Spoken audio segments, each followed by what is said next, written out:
Reciban un cordial saludo a los que nos sintonizan por Canal 50 a través de cable Uninet y en las diferentes plataformas digitales. Altavisteño Noticias, Informativo San Salvador Este, Apopa Radio y Guanachapín News. Este día tenemos como invitado especial al licenciado René Landaverde. Le damos la bienvenida. Licenciado. Gracias, Frank. Encantado de estar aquí en su espacio. ¿Y qué me cuenta, licenciado? Queremos retomar que usted va como precandidato para diputado para San Salvador. ¿Es o en generalizado? Sí, correcto. ¿Qué San Salvador es? Estamos construyendo una candidatura para diputado por el departamento de San Salvador. Es decir, están incluidos todos los municipios, los 5 municipios y los 19 distritos del gran departamento de San Salvador. La diputación la venimos ya construyendo desde el año pasado, mediante un debate con las diferentes organizaciones y comunidades que integran el movimiento que yo represento, que es la Alianza Ciudadana. Y en ese contexto de idea, pues es como surgió la candidatura. Y bueno, ya nos pusimos a trabajar hace una semana, un par de semanas ya de lleno ya en las redes. ¿Y cuál es la visión como país que usted tiene, licenciado? Correcto. Bueno, hablar de la visión de país es como una definición muy amplia, la verdad. Pero yo se la voy a resumir en 2 expresiones. Un país en paz y con oportunidades para todos. Creo que ese es el sueño de todos los salvadoreños, tener un país en paz donde se pueda trabajar, donde se haya eliminado la violencia tal y cual nosotros la hemos conocido, porque El Salvador hemos tenido 2 momentos sumamente oscuros dentro de nuestra historia. Primero, un conflicto armado de más de 12 años, y luego sobrevino un problema de inseguridad con grupos delincuenciales que duró 30 años. Entonces, sobre renacer de todo ese momento oscuro de El Salvador representa para los salvadoreños una esperanza de vivir en un país en paz, y construir la paz es un proceso cultural el cual todos tenemos que dar un aporte. Y en segundo lugar, con oportunidades, porque la paz por sí sola no es suficiente. Necesitamos generar oportunidades para todos los salvadoreños. Es decir, que nuestros jóvenes no tengan que emigrar en busca de oportunidades en otro país. Que seamos capaces nosotros como salvadoreños de generar oportunidades de empleo y de desarrollo para nuestra juventud. Un país que tenga una pensión digna para la clase trabajadora. Y eso significa trabajar mucho más en nuestro sistema de pensiones, que no aseguremos esas condiciones para nuestros trabajadores. Para nuestros adultos mayores hay que asegurar una pensión digna. O sea, esa serie de condiciones deben darse para que tengamos oportunidades y tengamos un país en paz y con oportunidades. Y con Alianza Ciudadana, ¿cómo están los vínculos? Aún no se ha definido con qué partido va a ir usted representando. Esto no es un secreto para nadie. Secreto a voces. Nosotros venimos trabajando desde el año pasado con el partido Gana. Y por cierto, quiero aprovechar la oportunidad para saludar al vicepresidente del partido Gana, al licenciado Guillermo Gallegos, con quien tenemos una relación muy estrecha de trabajo para construir este proyecto político. Gana nos abrió la puerta desde el año pasado. La candidatura de René Landaverde con el partido Gana, venimos platicándola desde hace tiempo. De hecho, yo soy el encargado o el director municipal de San Salvador Centro del partido Gana. Es decir, estamos construyendo, aparte de la candidatura, otros proyectos de carácter municipal. Por supuesto, son otros compañeros los que van a participar como candidatos a concejales, etcétera. Ahorita un poco lo que andamos promoviendo es la candidatura de René Landaverde con el partido Gana, por supuesto. Y licenciado, si usted fuera electo, ¿cómo planea mantener ese vínculo directo con las comunidades de San Salvador para que sus leyes no se queden solo en el escritorio? Por supuesto, es que, mire, lo que ha fallado en nuestro sistema de gobierno es el alejamiento de los funcionarios con la comunidad, con los ciudadanos. Yo realmente lamento la reducción o la reestructuración de los municipios, porque lo que hace es alejar más a los alcaldes de las comunidades. Y eso lo hemos evidenciado. En nuestras visitas a las comunidades, la gente nos dice de que no tiene comunicación con el alcalde, no tiene representantes, no tienen concejales dentro de la alcaldía. Ha habido una desatención de las necesidades de la comunidad de parte de los alcaldes. Ese alejamiento está afectando el desarrollo de nuestras comunidades. Y la responsabilidad de nuestros funcionarios o de los funcionarios es mantener una comunicación permanente con las comunidades, porque solo así va a ir logrando atender necesidades puntuales de cada uno de los grupos poblacionales. Eso significa que René Landaverde, como diputado, primero va a tener la puerta abierta de mi oficina allá en la Asamblea Legislativa a todos los sectores organizados. Es decir, por ejemplo, el sector de veteranos, que es un grupo con el que yo trabajo muchísimo, que es cierto, falta mucho que avanzar respecto al cumplimiento de la ley de beneficios, pero que, bueno, se está trabajando en eso.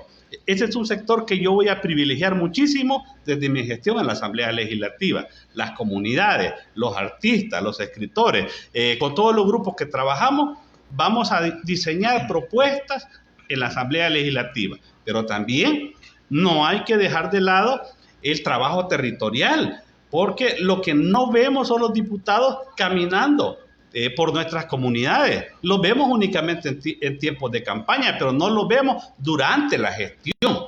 Entonces, ¿de qué sirve que durante la campaña lleven regalías a las comunidades si durante toda su gestión no los van a ver? Entonces, ese alejamiento es el que nosotros debemos de cortar y acercar la gestión a la gente. Y sobre lo que es salud, su propuesta para reducir la mora quirúrgica y asegurar que no falten medicamentos esenciales en hospitales.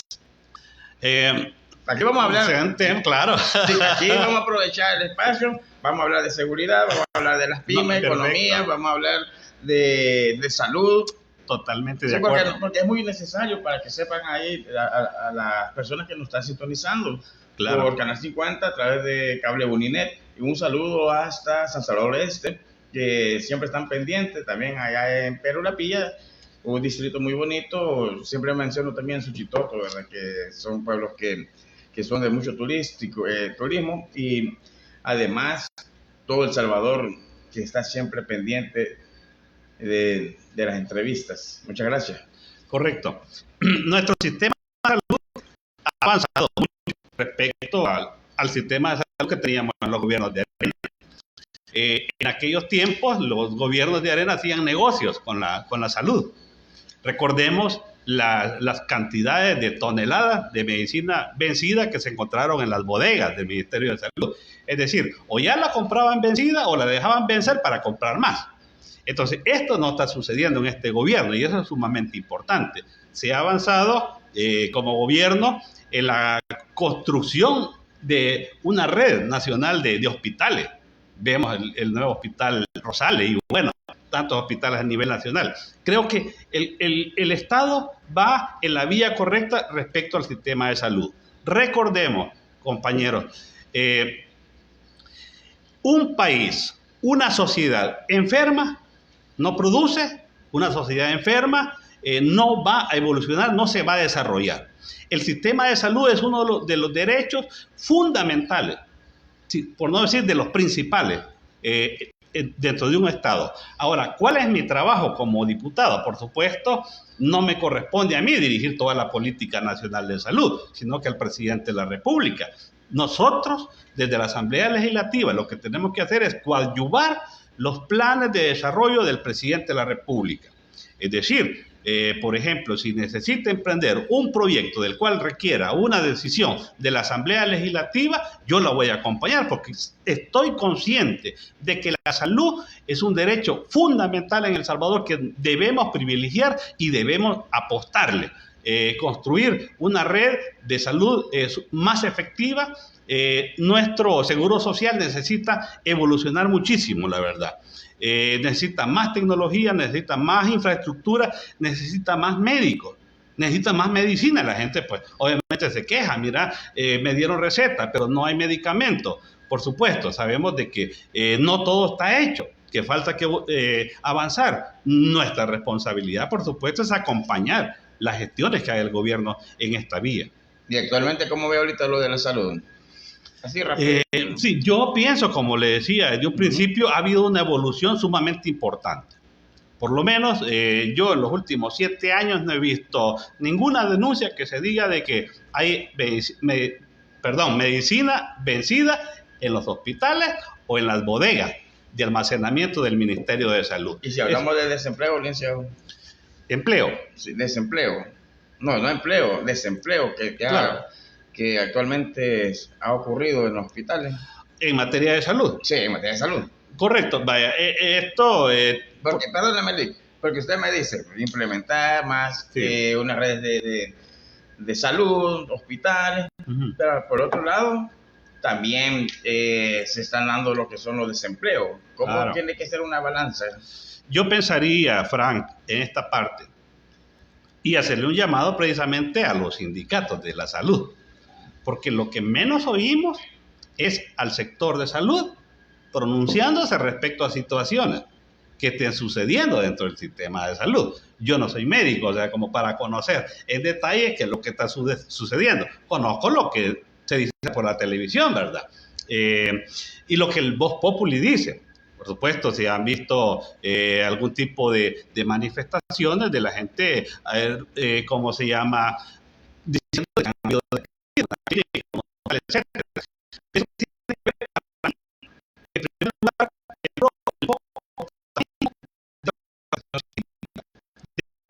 la organización, pero no para ir a buscar gobierno, no para estar en mesas de diálogo, es decir, bien, hablarse en la mesa de diálogo. Pues por eso, listo, pero si digamos que, aquí quiero entrar un poco en polémica, porque está bien su propuesta y todo, pero también veamos lo que está sucediendo actualmente como gobierno, ¿verdad? Aquí no le estoy dando, digamos, tirándole pedrada a lo que es gobierno, no, sino que es viéndolo desde un punto de vista de lo que es ahora y a lo que usted tiene, digamos, pensado llegar a un curul como a la Asamblea Legislativa.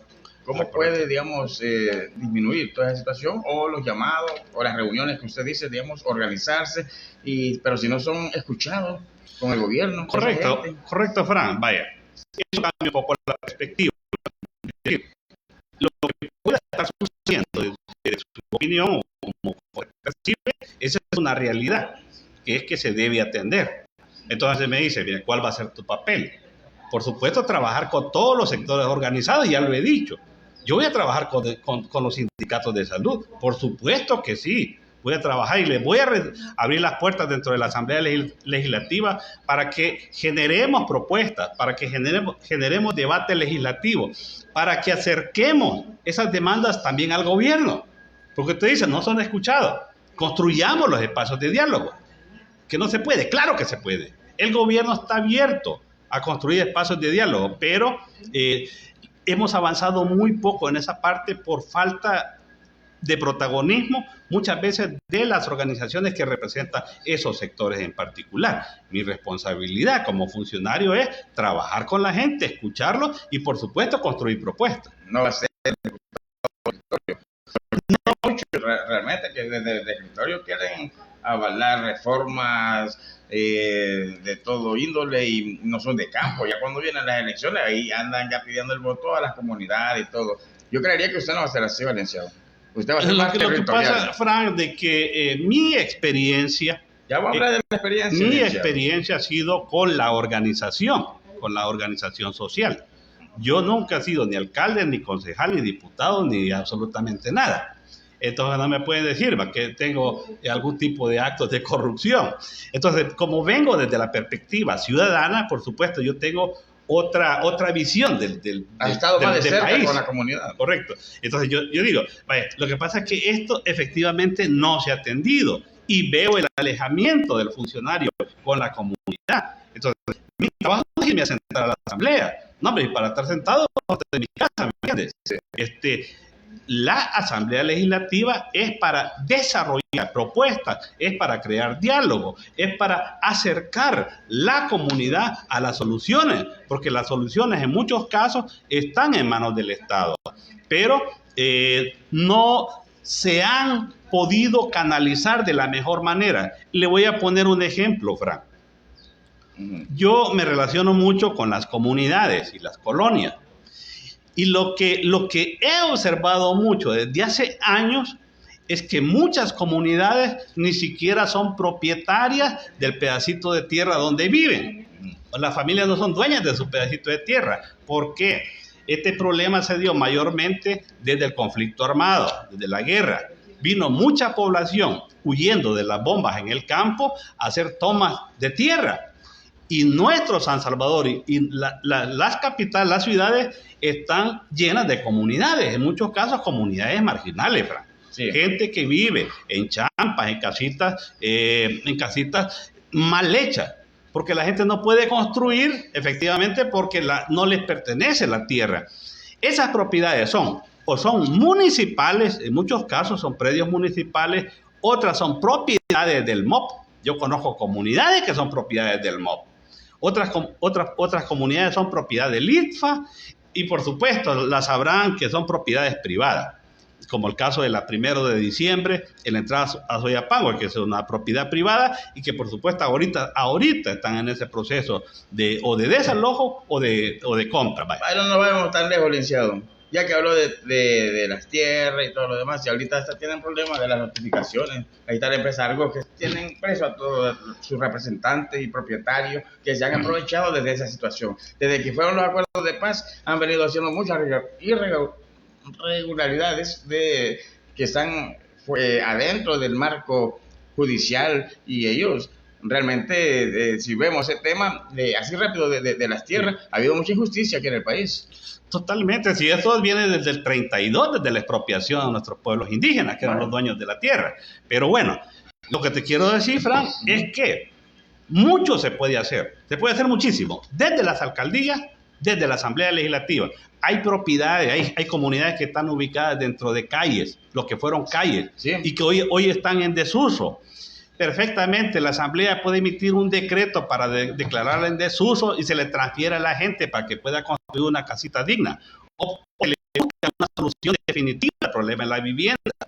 Yo lamento muchísimo. Conozco las comunidades, todas las comunidades que están aquí ubicadas en la Chacra y por la zona de la Quiñones, en San Salvador.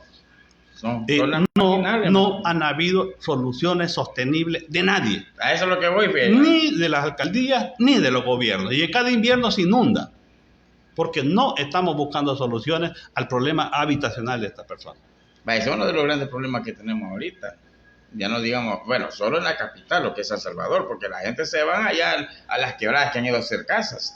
Y ahí ya no llega prácticamente las ayudas. Y solo llegan las ayudas cuando van como candidatos. No lo hablo por usted, licenciado, sino que lo hablo general. Claro, ya cuando van como, pues sí, buscando ser diputado, alcalde, todo, pues así son los políticos.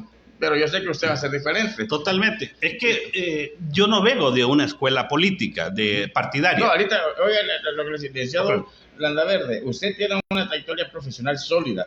¿Cuál fue el momento exacto en el que decidió que su siguiente paso debía ser Asamblea Legislativa? En un escenario político tan competitivo, ¿cuál considera que es su factor diferenciar frente a otras propuestas para San Salvador? Correcto. Fran, en la elección pasada, y la gente lo sabe, y yo no lo voy a negar en frente de la Cámara, yo hice un intento por participar por primera vez. Digo intento porque me quedé en la precandidatura, en la candidatura. Pero la planilla del partido Cambio Democrático no se pudo inscribir ante el Tribunal Supremo Electoral. Entonces, al final, nos quedamos fuera, no participamos. Todo se quedó en meras intenciones. Ese fue el primer momento que yo quise participar. En esta elección, si Dios lo permite y no tenemos ningún problema con la inscripción de los candidatos ante el Tribunal Supremo Electoral, va a ser la primera vez que yo ocupo una candidatura de elección popular. Pero esto surge, Fran, no es casualidad de que a René Landaverde se le ocurrió que quiere ser candidato o que quiere ser funcionario. Esto surge del clamor de la gente con la que nosotros nos relacionamos. Decir, mira, René, vos tenés la experiencia organizativa, vos tenés la identidad con la gente, vos tenés el conocimiento, porque además de ser un luchador social, soy profesional, soy abogado y soy notario. Entonces, eso me permite tener un ámbito más amplio digamos, de conocimiento de la ley, cómo funciona. Y uno sabe como abogado cuáles son las soluciones que cada una de las cosas se pueden dar. Por ejemplo, como le decía, a las comunidades se puede dar infinidad de soluciones. Bueno, pero de eso se trata precisamente, de construir una candidatura cercana a la gente, una candidatura que surja precisamente desde el seno de la población, porque lo que vemos en todos los procesos electorales es un montón de niños que nosotros no sabemos los partidos políticos de dónde los sacan, y la Asamblea Legislativa estamos llena de un montón de niños almidonados, ¿me entendés? Sí. Que no tienen ni la experiencia ni el conocimiento para debatir los temas sociales en la Asamblea. Usted lo que me está diciendo es que ahorita en la Asamblea hay muchachos que no tienen experiencia y van a debatir temas que les queda grande la camisa. Totalmente, Fran, sí. es que yo no es primera vez que lo digo. Mire, la Asamblea... He escuchado que hay un diputado que hasta le echaban las becas, no sé qué tan cierto fue, o es verdad, pero son una de las cosas que, digamos, que ha sucedido. No voy a entrar en debate también con ellos, sino que ahorita lo que me interesa y le interesa a la población es, licenciado René Landaverde, sus propuestas al llegar a ser diputado o ahorita como precandidato, porque se van a ir a unas elecciones internas. Correcto. Ya luego de ahí es donde usted ya... candidato. Vaya. Correcto. Pero me quiero referir a eso para que no quede cortado. Y es que la Asamblea Legislativa, desde mi perspectiva, deja mucho que desear. Los diputados que están ahí han llegado precisamente por la imagen del presidente Bukele. Para mí, mis respetos hacia el presidente, no, claro, pero no con los alcaldes y con los diputados, porque han hecho, si bien es cierto, le han dado gobernabilidad al presidente, no se ha dado el debate en el resto de los problemas. Y la gente te dice, bueno, tenemos que avanzar en los temas económicos. Pero no vemos que la Asamblea esté abordando los temas económicos, ¿me entendés? ¿Cómo se va a tratar esos temas de desempleo que ya mencionaba? ¿Qué el sistema judicial para asegurar que la justicia sea pronta, cumplida y transparente para el ciudadano común? Con ese tema, no, la verdad, la Corte Suprema de Justicia, y te lo digo porque yo soy abogado, y es el órgano judicial, como se llama, del cual nosotros dependemos en muchos casos. Ok. El órgano judicial históricamente ha sido cuestionado por ser uno de los órganos más corruptos.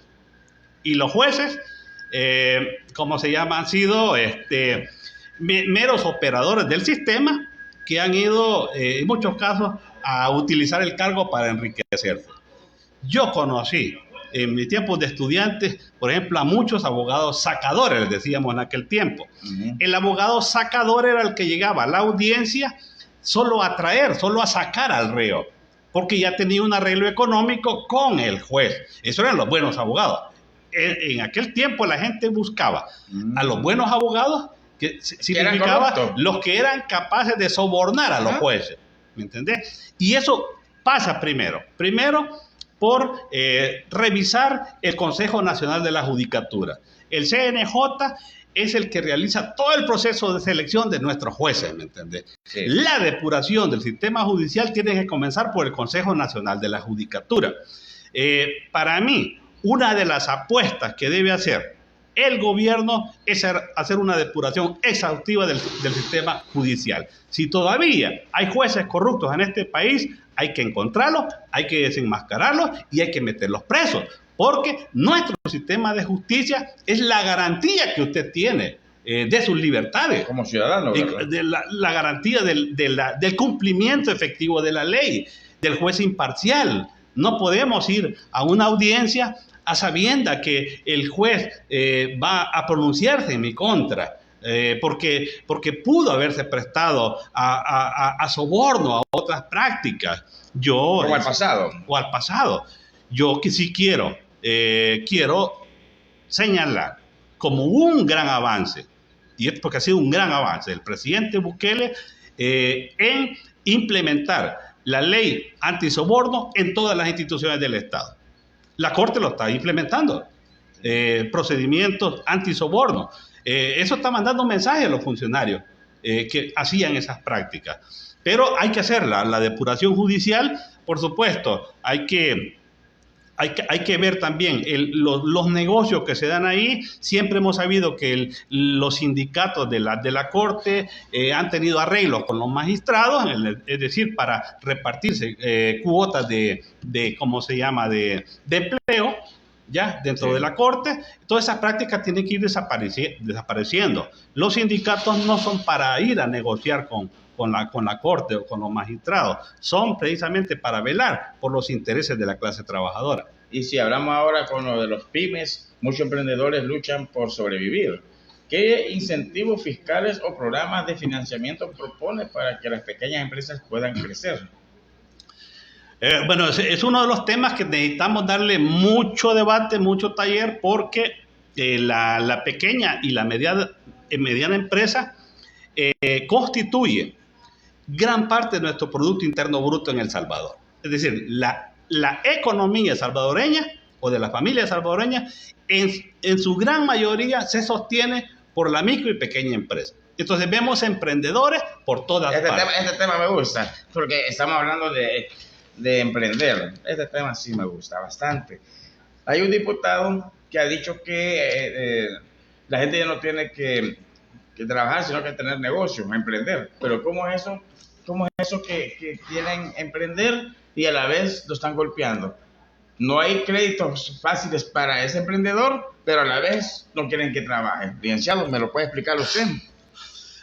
Desde mi perspectiva, Frank, sí, correcto. Yo considero, primero, respecto al comportamiento de nuestros alcaldes con los vendedores, y sobre todo con los vendedores ambulantes, es que no se trata de apalear o quitarle la mercancía a la gente o desalojarlo por desalojarlo, porque quiero que el lugar se vea bonito. Se trata de construir acuerdos con la gente. ¿Y qué cuesta? A mí me cuesta, la verdad, entenderlo. Me cuesta entender cómo los alcaldes son incapaces de establecer diálogo directo y sincero con los vendedores. Ya el municipio tiene la capacidad de establecer acuerdos con el gobierno central para construir mercados o para reubicar a la gente en espacios dignos. ¿Ya? ¿Qué prefiere usted? ¿A una persona que se esté asoleando todo el día allá en el centro de San Salvador o que tenga un puesto en un mercado, en condiciones dignas? Esa es la proyección, y a mí me gusta muchísimo la proyección del gobierno. Por ejemplo, con el mercado San Miguelito, hemos visto un mercado de primer mundo, la verdad. Y si vamos avanzando hacia eso, no se trata de eliminar la pequeña economía, sino que se trata de darle condiciones dignas. Eso en primer lugar. En segundo lugar, falta mucho para mí que avanzar desde la CONAMIPE. La CONAMIPE no solo debe dar asesoría o acompañamiento en la elaboración de planes de negocio con la gente, debe facilitar también el acceso al crédito. Los emprendedores es un sector que no tiene acceso al crédito formal en la banca.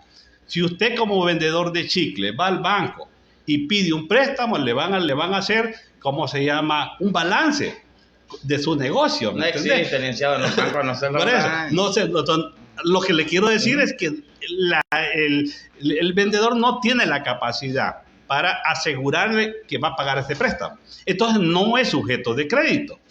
La salida tiene que estar por otra parte, o bien sea a través de la CONAMIPE u otra entidad del Estado, porque para emprender necesitas fondos, necesitas recursos. No se trata de que vas a emprender porque te dio la gana, ¿no? Necesitas un capital semilla.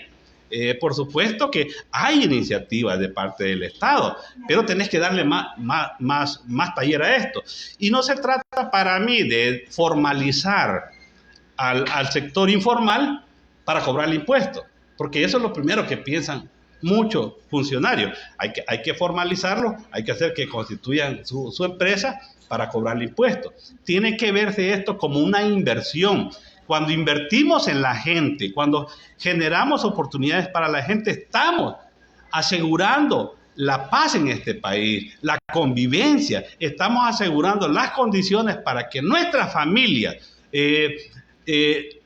no vayan a delinquir. Hemos tenido problemas históricos de delincuencia en este país, pero si la gente tiene oportunidades y se las construimos, eso sería fantástico. Yo invito, la verdad, a nuestros microempresarios para que trabajen conmigo, para que construyamos propuestas. Yo soy una persona que entiendo perfectamente cuál es la realidad de nuestros vendedores formales e informales, de la micro y pequeña empresa. Sé que hay mucho que avanzar, que falta mucho que avanzar, por ejemplo, en materia de exportación. Muchos de nuestros productores o pequeños productores no tienen capacidad de exportar sus productos al exterior, porque eso implica un montón de procedimientos para formalizarse, ¿me entendés? Entonces lo que hacen es venderlo a intermediarios, a coyotes, que son los que aprovechan el beneficio de la exportación. Eso se tiene que eliminar. No es que, no, bueno, hay prácticas, por supuesto, que hay que ir eliminando, porque regulando, porque para mí el mercado sí necesita mayor atención de parte del Estado. Y si podemos eliminar a los intermediarios, por ejemplo, en la producción de granos básicos, si los municipios, por ejemplo, y esta es una idea que ojalá tomen en cuenta los candidatos a alcalde, si los municipios pueden comprar la producción de nuestros agricultores, si la alcaldía le compra el arroz, le compra el frijol, le compra el maicillo, le compra el maíz a los productores, eliminan al intermediario y la alcaldía puede establecer mercados o puede establecer puntos de venta para vender a la población a bajo costo. ¿Me entendés? Sí, no, porque rompes en el camino el intermediario, entonces el producto llega al consumidor más barato. Ahí va esta pregunta, que va relacionado. Ante el aumento del costo de la vida, ¿qué medidas legislativas propone para aliviar el precio de la canasta básica, lo que estamos ahorita hablando, de forma inmediata? ¿Y qué reforma impulsaría para que El Salvador sea más atractivo a la inversión extranjera y así generar empleos mejor pagados? Correcto, son dos preguntas. Ajá. Uno que está relacionado con la inversión y el otro me decías... Del costo de la vida, ¿no? Para reducir el costo de la canasta básica, correcto. Comencemos con el tema de la canasta básica. Nuestra canasta básica en El Salvador es sumamente cara. Si lo entendemos, ¿por qué? La respuesta va a estar en que estás comprando muchos de los productos que consumimos en el exterior.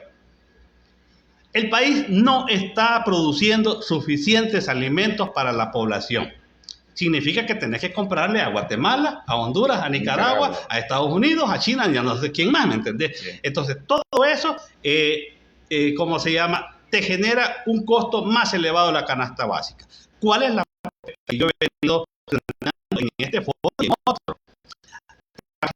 Mucho en una ley sobre seguridad alimentaria. ¿De qué se trata, Frank? Se trata de que produzcamos nosotros los salvadoreños más alimentos de calidad y a menor costo. ¿Cómo se puede hacer? Mira, primero podemos tecnificar nuestra agricultura. Si vos vas al campo, te digo porque yo voy al campo, nuestros agricultores siguen sembrando con el chuzo, mayoritariamente. Si tecnificamos la agricultura, significa de que le vas a dar maquinaria a la gente, a los productores. Le vas a dar tractores, le vas a dar herramientas para tecnificarla. En segundo lugar, en lugar de estar comprando insumos agrícolas a Guatemala, a otros países, el gobierno, el Estado puede establecer perfectamente una planta procesadora, como tenga que llamarse, de insumos agrícolas. Aquí en El Salvador podés producir abonos insecticidas o todo lo que tiene que ver con la agricultura. ¿Por qué no lo producimos nosotros? Esa es la pregunta. ¿Y por qué no se hace? ¿Por qué tenemos que comprárselo a otro? Si nosotros lo producimos, se lo podemos dar a un costo más accesible a nuestros agricultores y el costo baja de la producción, ¿me entendés? Entonces, si nosotros estamos produciendo los alimentos que necesitamos, esto solo hablando de agricultura, pero hay que hablar de ganadería y hay que hablar también de todo lo que tiene que ver con la agricultura. Lo que estamos produciendo nosotros alimentos y lo hacemos, está reduciendo la canasta básica. Yo quiero señalar algo, Frank, perdón que haga mucha referencia al gobierno, pero para mí, de las cosas buenas que se están haciendo, deben decirse. Los agromercados han sido una oportunidad para los consumidores, porque si vos vas a un agromercado, te digo porque yo lo hago, yo lo he hecho. Yo voy a comprar tomates a un agromercado por $1, me dan un montón, ¿me entiendes? Sí. Me dan 20 o me dan 30. Y si yo voy al supermercado, me dan 5, me dan, ¿me entendés? Sí. Entonces, eso se traduce efectivamente en un beneficio para la población y reduce el costo de la canasta básica. Ese tipo de medidas hay que seguirlas implementando. Pero la Asamblea debe hacer un debate para aprobar una ley sobre seguridad alimentaria, porque también hay que darle créditos accesibles a nuestros productores. Es decir, no se trata de darles dinero para ahogarlos, sino que para que produzcan, para que generen riqueza también en el campo, para que nuestros jóvenes no tengan que irse a trabajar a Estados Unidos, si pueden pueden hacer riqueza en el campo. Fíjate que yo pongo, es como un símil. China, si nos remontamos allá por los años, bueno, en la Segunda Guerra Mundial, ¿verdad? Cuando vino a Estados Unidos y le tiró la bomba atómica a Hiroshima. Sí. ¿Qué es lo que hizo después China? Ellos ahorita es una potencia mundial, una de las potencias mundiales. Y entre ellos, yo quiero llevar este ejemplo para que nosotros como hermanos salvadoreños tengamos sentido común entre uno y el otro. Sí. ¿Cómo es que China, ellos se han desarrollado a nivel mundial y todo? No estamos hablando porque ellos tienen grandes terrenos, no, sino que como persona, ¿verdad? Como persona. Uh-huh. Porque allá es como aquí, que dicen que no hay dinero, pero allá andan enfiestados cuando viene un artista internacional. Claro. Vaya, entonces, la cultura de China es que si llega un chino a un país y llega quebrado, pero él tiene el negocio, lo apoyan. Sí. Y lo ponen como empleado, y luego lo apoyan con su negocio. Aquí está tu negocio, dale. Si fuéramos nosotros aquí en El Salvador, que nos echáramos así la mano, sí, y ver las necesidades que usted tiene, el otro, claro, y digamos, hacer ese círculo, una cultura, esa cultura, claro, también le hicieron. ¿Es cultural? Yo sé que, y tengo la garantía que si fuéramos así nosotros, tuviéramos un país ya desarrollado. Porque un país es pequeño y tenemos tierras. Hay tierras para poder cultivar. Entonces esa es una de las, digamos, de lo que yo pienso. ¿Por qué nosotros como salvadoreños, si tuviéramos un ejemplo así como China, fuéramos otro país en desarrollo? ¿Qué piensa usted de eso, licenciado? Estoy totalmente de acuerdo con usted, Frank. Somos un país con muy pocos valores como sociedad, pero esto no es culpa de la sociedad en sí, sino es culpa del sistema que nos ha formado de esta manera, nos ha hecho individualistas. Sí. Vemos el sufrimiento ajeno y cómo se llama, y no actuamos para resolver o ayudarle a resolver su problema. Cuando el Estado no trabaja una cultura de valores, solidaridad, ha hablado mucho de solidaridad, sí, claro, de justicia, de hermandad, de responsabilidad, es decir, un conjunto de valores, que esto es cultural, ya lo he dicho. No se puede construir la solidaridad de ahora a mañana. Hacer un país solidario es un proceso que debe iniciarse ya. ¿Y qué significa eso? Que podemos, los salvadoreños, trabajar de manera unida en base a una política de gobierno. Por ejemplo, hemos visto proyectos muy exitosos de construcción de vivienda. con cooperación internacional. Ya vamos a tocar ese tema de las viviendas.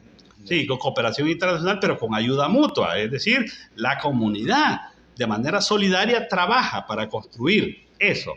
El Estado es solidario en la medida que ve al sector que está deprimido y en lugar de pisotearlo, le da recursos o lo saca de ahí. El Estado debe ser solidario también con la población y eso pasa mucho, Frank, por la clase de funcionarios que hemos tenido. Y venimos, desgraciadamente, de 30 años.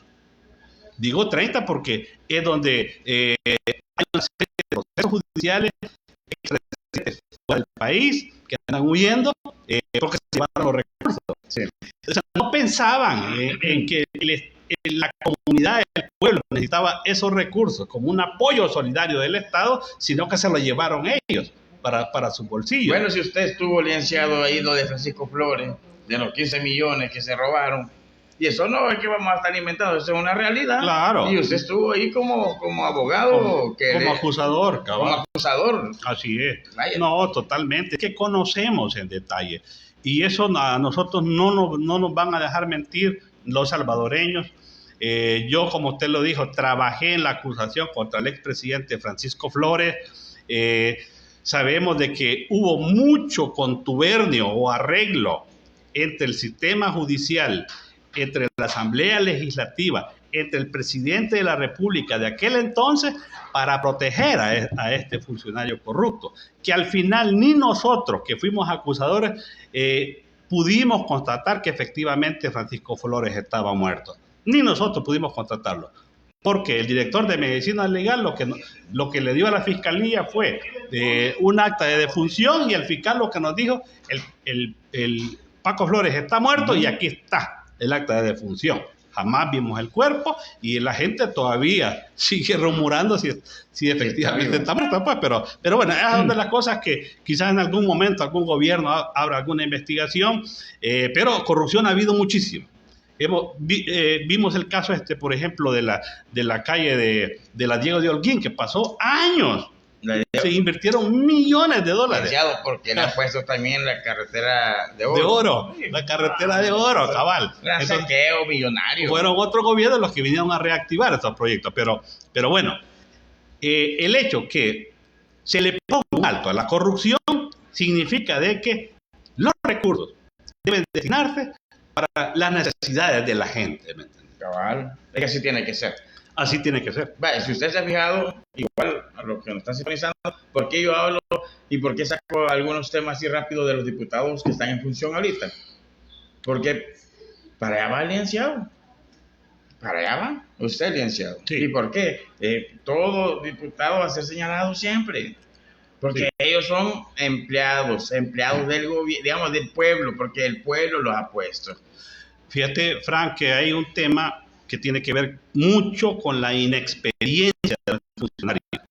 La inexperiencia de un alcalde o la inexperiencia de un diputado lo va a llevar a hacer negociaciones ilícitas o a hacer negociaciones ilícitas muchas veces y sin querer. Yo siempre he dicho que nunca ha tenido y llega a tener, y más con poder, luego se vuelve, y otras palabras más que llegan ahí que no cabe lo que digo. Correcto. Y una de las cosas, Frank, que yo le he dicho en otros espacios, de las cosas que yo voy a decir en la Asamblea Legislativa, en la primera intervención que tenga, que cualquier persona, funcionario o lo que sea, que intente cometer un soborno en contra de mi persona, no solo lo voy a denunciar públicamente, sino que personalmente voy a ir a la fiscalía a presentar la denuncia en rueda de prensa. Porque para que hayan corruptos, hay corruptores. Primero, tienen que haber corruptores, y los corruptores son los que andan comprando voluntades de los funcionarios. Si nosotros rompemos esa cadena de corrupción, vamos a lograr que el Estado atienda de mejor manera los temas de salud, los temas de alimentación, de canasta básica, de empleo, etcétera, etcétera. Sí, licenciado, ¿y usted dónde se ha enfocado en San Salvador? Hablando un poco de su plan de trabajo que lleva. ¿A dónde más? Donde usted le ha puesto el ojo, como decimos. Mira, mi No me vaya a decir que es la responsabilidad... zona rosa, porque ya sabemos que está bien y todo. Claro, vaya, mira, nosotros estamos como equipo diseñando estrategias de trabajo, es decir, de acercamiento con la gente. Y es que hay una cosa que nuestros televidentes tienen que saberlo, es que la política no se hizo para la clase trabajadora, porque la clase trabajadora nosotros pasamos pensando todo el tiempo que vamos a comer en la noche o mañana. Entonces no nos queda tiempo para andar metidos en política, porque tenemos que trabajar para poder mantenernos y mantener a nuestra familia.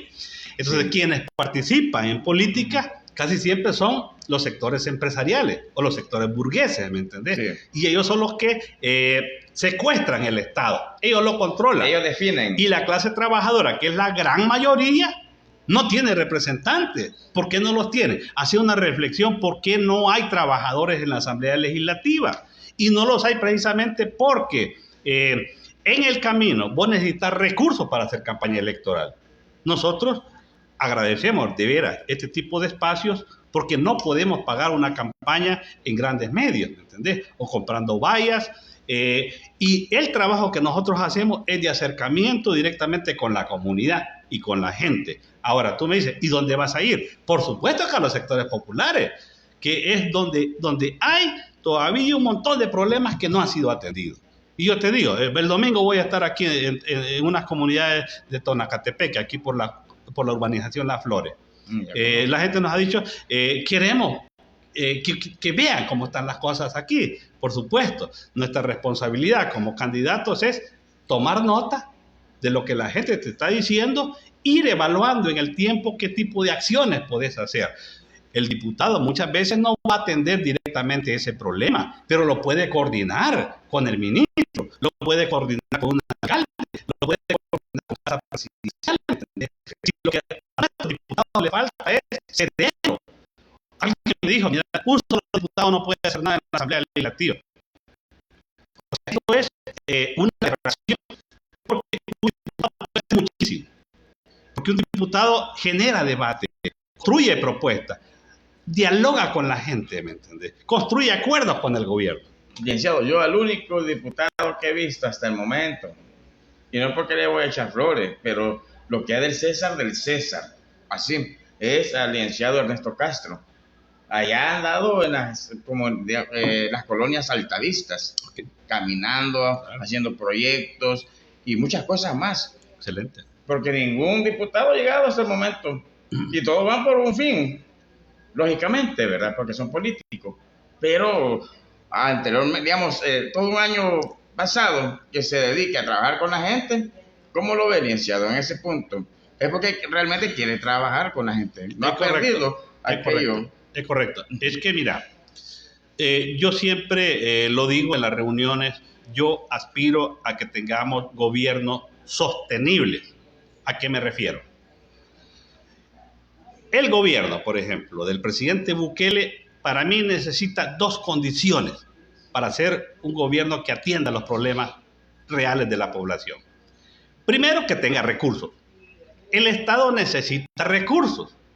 Eso significa de que los ciudadanos debemos pagar nuestros impuestos, de que la empresa privada no evada las responsabilidades tributarias con el Estado, ¿me entendés? Sí. O sea, debe establecerse una política de cero tolerancia al impago de los impuestos, que eso ya están establecidos de siempre.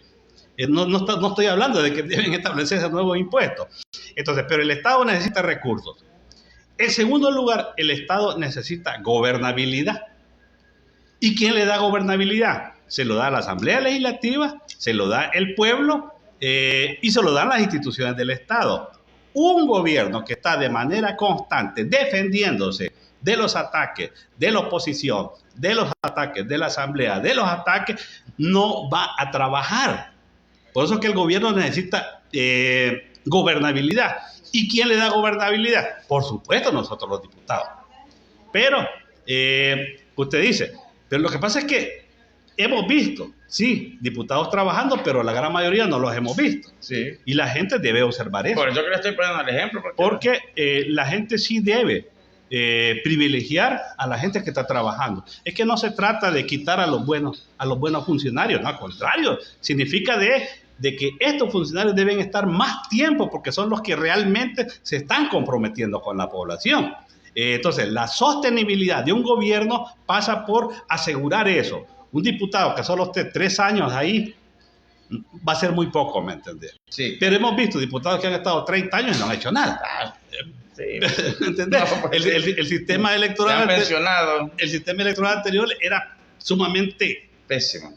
cruel, ¿me entendés? Porque el que estaba en la casilla 1 iba a ser diputado vitalicio, ¿me entendés? Sí. Hoy la gente tiene la oportunidad de elegir por rostro a quien quiere de diputado. Aunque vaya del último. Sí, exactamente.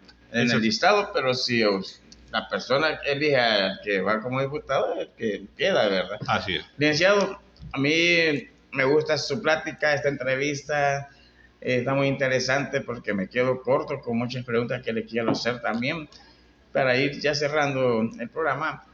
Solo lo único que yo siempre he pensado algo, ¿cómo podemos vivir o cómo pueden vivir los hermanos salvadoreños con el sueldo mínimo, que son como $410?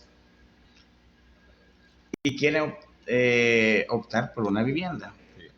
Pero aquí en El Salvador la vivienda está súper cara. Claro. Pero no hay crédito para ello. Le voy a poner un ejemplo. No voy a mencionar empresas de vivienda porque hay muchas y ya vieron que es una minita de oro. Es una minita de oro. Siempre lo ha sido, pero ahora lo hacen más. Pero ya que hagan unas casas bien, ¿verdad? Que las hagan sólidas, no de cartón, que se inundan y todo eso. Yo siento que es una ingratitud que aquí en El Salvador tengamos a muchos hermanos trabajando, ganando el mínimo, tienen a sus hijos estudiando, bueno, la canasta básica y todo lo que le puede reducir a su costo, ¿verdad? Mensual. Y alguien quiere aspirar a una vivienda, pero los aranceles andan por $500 la mensualidad, con una prima de 3,000. Y eso no lo puede regular el Fondo Social para la Vivienda por el momento, porque voy a tocar un poco también esto, porque ya se acabaron las casas que valían $10,000, $15,000 o $20,000. Ahorita están haciendo planadas de propiedades carísimas. ¿Qué podemos darle? ¿Qué solución se le puede dar, sí, correcto, a esto? Y es que en esto hay una infinidad de problemas que se están dando y que se van a dar. Muchos de los problemas de las inundaciones es porque se está construyendo en todos los cerros ya, en todos los, por ejemplo, alrededor de la capital. Estamos planificando mal el futuro. Esto en materia de medio ambiente, pero yendo específicamente a tu pregunta, el Estado salvadoreño debe generar una política nacional de vivienda de interés social. Qué bueno. ¿Qué significa esto? Vivienda de interés social. Es una vivienda accesible que el Estado construye. Es que el Estado perfectamente puede construir viviendas. No solo la empresa privada, que es los que están haciendo negocios y se están haciendo ricos a costa de la miseria de la gente. Pero el Estado también puede desarrollar empresas para construir viviendas de interés social. Viviendas dignas, no cajitas de fósforo. Construir casas en buenas condiciones y se le da a la gente al precio de costo, ¿me entendés? Sí. Lo que el Estado gastó en construir la casa es lo que la gente tiene que pagar. Es sencillo, licenciado. Es fácil. Vaya, o sea, las soluciones... Así, perdóname, licenciado. Que el gobierno compre el terreno, que compre unas sus 10 manzanas de terreno y que ellos administren y que contraten a los, bueno, que valga la redundancia, que contraten a los contratistas de propiedades, ¿verdad? A las constructoras y que el gobierno les pague, ¿verdad? Va y comienzan a hacer las propiedades, las casitas, y que ellos mismos lo administren el gobierno. Y ahí se le da una facilidad a nuestros hermanos, porque hay muchos que ahorita están buscando una propiedad, y ¿qué es lo que hacen? Se van a hacer una champita que no es digno de una persona. Y hasta el momento no tenemos una representación como salvadoreños para que nos puedan brindar una buena seguridad de una vivienda. Correcto. A eso es lo que voy. Pero la segunda parte de esto tiene que ver también, Frank, con establecer una política agresiva de legalización de tierra. Sí, pero ahorita no hay. El Estado debe comprometerse en transferirle la propiedad de la tierra a la gente que la habita. Fórmulas, hay infinidad de fórmulas. Los alcaldes tienen forma, los ministros tienen forma, el presidente de la Asamblea Legislativa. Lo que se necesita es que nosotros como funcionarios, bueno, yo hablo como que lo fuera. No ve que lo va a hacer, claro Dios. Debemos comprometernos con la gente. Y yo, si Dios lo permite, voy a trabajar por la legalización de la tierra que habitan las comunidades. Ese tema a mí me interesa muchísimo. Yo, cuando era niño, viví en una comunidad marginal, en una comunidad que era una propiedad de un ministerio, ¿me entendés? Sí. Entonces, yo sé qué es la pobreza. Sí. Entonces, cuando vos sabés la necesidad que tiene el pueblo y podés, con tus capacidades, desarrollar propuestas para solventar ese problema, por supuesto que vos no vas a ir a sentarte a la asamblea, sino que vas a ir a gestionar la solución del problema de la gente. Meter una reforma. Exactamente. Bueno, para que nos vamos a quedar leyendo las palabras para ir los que nos sintonizan. Bueno, Fran, yo te agradezco la verdad que me hayas permitido este conversatorio. La verdad es que es tan rico el debate nacional, hay tantos temas que no lo vimos, no vimos el tema de los jóvenes, por ejemplo, de acceso a la universidad. Yo he venido trabajando mucho con los jóvenes de nuevo ingreso. Yo creo que los jóvenes de este país, todos deben tener la oportunidad de sacar una carrera universitaria o de sacar una carrera técnica, porque solo así vamos a salir adelante del subdesarrollo que tenemos como país. Yo invito a la población para que me acompañen, para que me sigan en mi propuesta, para que se reúnan conmigo. Pueden contactarme y nos vamos a reunir y construir agendas de trabajo. Mi número es el 7927-6856. Ahí se los dejo para que sigamos platicando. Muchas gracias a los que nos han sintonizado y esperamos el próximo miércoles tener otro invitado especial para poder tener una buena conversación. Bendiciones para todos. Licenciado, le agradezco. A usted.